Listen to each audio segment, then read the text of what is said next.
High বন্ধুরা, কেমন আছো? আশা করি ভালো আছো। আমিও ভালো আছি। আমি এখানে রেডি হয়ে গেছি আর কোথায় যাব সেটাই আজকে তোমাদের সাথে শেয়ার করব। আর সকালবেলা বেরিয়ে পড়েছি, দেখো সকালের ওয়েদারটা কতটা সুন্দর লাগছে। আর আজ যাব নৈহাটি বড় মার কাছে।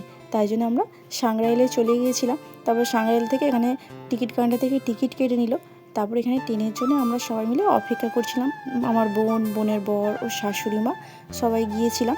তারপরে এখানে আমাদের ট্রেন চলে এলো আর এখানে ট্রেনে উঠেও পড়েছি। দেখো এতটাই ভিড় হয়েছে, দাঁড়িয়ে দাঁড়িয়ে যাচ্ছে আর বসতে তো পারিনি। তারপরে চলে গিয়েছিলাম আমরা হাওড়ায়। এবার হাওড়া থেকে আবার ট্রেন ধরবো। চলো ট্রেনে ওঠা যাক। আর এখানে আমরা ট্রেনে উঠে পড়েছি। এবার আমরা ওখানে চুঁচুড়ায় নেবে আবার টোটোে উঠে পড়েছি। তারপরে এবার লঞ্চে করে আমরা ওপারে যাব। তাই জন্য আবার টিকিট কেটে নিল। আর চলো লঞ্চে ওঠা যাক। আর সেই সময় করে ওয়েদারটা খুবই খারাপ ছিল। হঠাৎ করে দেখি বৃষ্টিও চলে এলো আর বৃষ্টি আবার থেমেও গেছিলো। তারপর চলে এলাম আমরা নৈহাটি বড় মার কাছে। এখানে সবাই স্নান করে মায়ের কাছে ডন্ডি কেটে যায়। এদিকে আমার ছেলেও স্নান করে নিয়েছে। আর এখানে আমরা বড় মায়ের তিলক পরে নিয়েছিলাম আর পুজো দেবো বলে এখানে লাইনে দাঁড়িয়ে পড়েছি। আর আমরা যখন গিয়েছিলাম ভিড়টা কমই ছিল। তারপর আমাদের পরে অনেকটা ভিড় হয়ে গেছিলো। ধর্ম যার যার, বড় মা সবার। বড় মা না চাইলে কোনো কিছু হয়ই না। তারপরে এখানে আমরা মাকে দর্শন করে নিয়েছিলাম।